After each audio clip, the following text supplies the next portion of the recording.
Ces derniers jours, on a vu plein d'images différentes des agriculteurs en lutte, mais notre préférée, ça reste la vache Iris, qui elle aussi est en grève. Elle est donc allée sur l'autoroute brouter un bout de verdure sur le bas-côté. Franchement, c'est pas mignon quand même, hein. Bonjour ou bonsoir à tous, nous sommes le mardi 30 janvier et vous regardez l'actu réfractaire. Et donc c'est parti. Aujourd'hui, on commence par la suite du mouvement des agriculteurs, devenu dans la journée d'hier le blocus de Paris. Les blocages d'hier se poursuivent en effet aujourd'hui. Des convois énormes de tracteurs traversent le pays pour rejoindre Paris et tentent de bloquer la capitale. Des autoroutes qui se retrouvent vidées de ses habituelles voitures à cause des barrages des agriculteurs, mais pour autant, les habitants et les paysans du coin, eux, réinvestissent les lieux. Des campements sont mis en place pour une installation de plus longue durée, les passants viennent y faire du vélo ou même des balades. Et le lien à la terre, ça doit un peu manquer aux agriculteurs parce que certains Bretons ont fait des semis à même le bitume. Et en même temps que ces blocages, d'autres actions ont lieu, notamment des attaques de plateformes logistiques de grande surface comme Lidl ou Leclerc, visées du fait des marges énormes de ces groupes de grande distribution en période de flambée des prix et de misère agricole. L'aéroport de Toulouse a lui aussi été bloqué. Toutes ces actions commencent à avoir des effets et à encourager le mouvement social en général. Hier, une action surprise des taxis a bloqué la place de l'Étoile. Ils dénoncent la mise à mal de leur métier par Uber et les lois mises en place par Emmanuel Macron. Autres transporteurs parisiens, les travailleurs de la RATP, donc du métro, ont déposé un préavis de grève à partir de lundi prochain et il court jusqu'au 9 septembre, c'est-à-dire jusqu'aux Jeux Olympiques de Paris. Là encore, les salariés dénoncent un décrochage de leurs revenus par rapport à l'inflation que subit tout le pays. Des actions qui s'accumulent donc et ont des chances d'ajouter au blocus agricole extérieur une paralysie des transports au sein même de la capitale. Du côté de l'État, le temps semble être à la réaction. La police et les CRS interviennent de plus en plus au fil de la progression des agriculteurs dans leur convoi vers Paris. C'est le cas notamment du convoi Agen-Paris qui a été bloqué cette nuit près de Limoges, ou encore des agriculteurs du Lot-et-Garonne. La peur semble bien infiltrer le gouvernement puisqu'ils ont envoyé des blindés pour faire face à notre acteur. Et là, quand je vous parle, il est 11h, mais grâce à ce palantir breton, je vais pouvoir lire dans l'avenir et vous dire exactement ce qui s'est passé cet après-midi.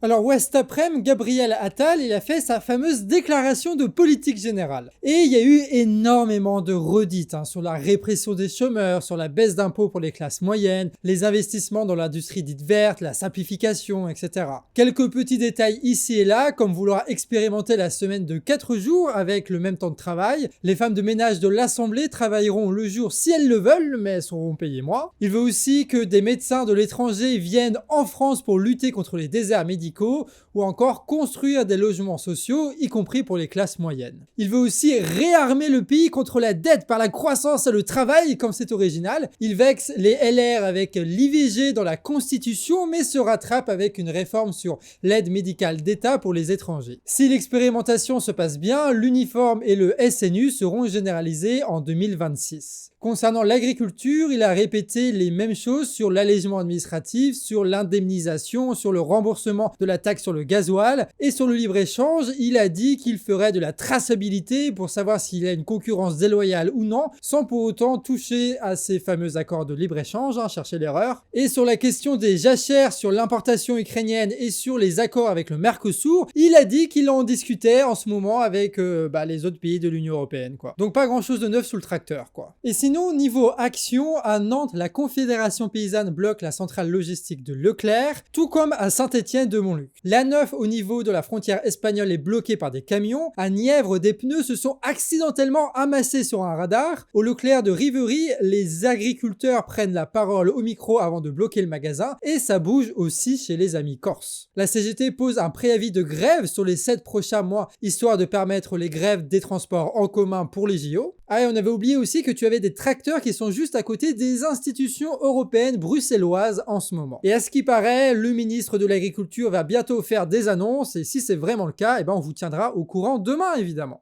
Allez, on va passer aux autres actualités. Savez-vous qu'à peine repris par TF1, la série Plus belle la vie risque à nouveau de s'arrêter ? C'est le cas aussi de Demain nous appartient ou de Scène de ménage, actuellement touchés par une grève des salariés de l'audiovisuel. La revendication principale est d'obtenir une augmentation de salaire de 20% lors des négociations salariales. En effet, depuis 2007, le salaire minimum dans l'audiovisuel est gelé, ce qui crée un décrochage très important de pouvoir d'achat. Mais il y a aussi la dénonciation de tout ce que de nombreux secteurs subissent. Heures supplémentaires non payées et semaines à rallonge. Et ça dans des entreprises qui pourtant bénéficient de subventions et de crédits d'impôt. Le mouvement de grève dure depuis le 15 novembre et une pétition est en cours. À l'international, alors que la Palestine subit toujours la tentative de génocide de l'État israélien, c'est l'agence de l'ONU pour les réfugiés, l'UNRWA, qui est menacée. Cette agence assure l'aide humanitaire pour des centaines de milliers de Palestiniens, mais a vu une enquête être ouverte pour 12 de ses employés qui auraient participé au massacre du 7 octobre. Une accusation sans preuve qui a servi de prétexte aux États-Unis et à la Grande-Bretagne pour arrêter de soutenir cette agence alors même qu'elle a près de 30 000 autres employés. Longtemps critiquée par l'État israélien, cette accusation sans preuve a servi de prétexte à l'État états-unien et à la Grande-Bretagne pour arrêter de soutenir cette agence alors même qu'elle emploie près de 30 000 autres personnes. En plus, ces États soutiennent encore et toujours l'État israélien, même après l'ordonnance de la Cour internationale de justice de vendredi, qui dénonce le risque de génocide en cours. Sur la justice en France cette fois, c'est aujourd'hui que nous saurons si 3 journalistes d'investigation vont ou non être mis en examen. Geoffroy Livolzy, Benoît Colomba et Jacques Monin de la cellule investigation de Radio France et de Disclose sont convoqués aujourd'hui pour avoir permis en 2018 l'identification d'un membre des forces spéciales françaises qui aurait pu être mis en danger.